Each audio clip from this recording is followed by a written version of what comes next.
Alright, let's pull the customer's mower up into the shop and back that thing up on these ramps.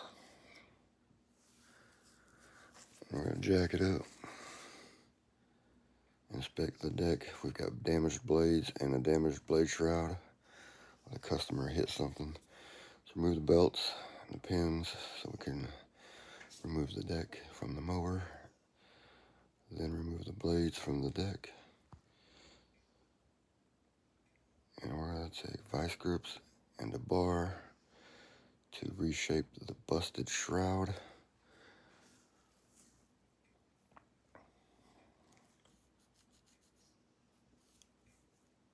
Make sure everything looks good. We're going to grind it up, get it ready for welding.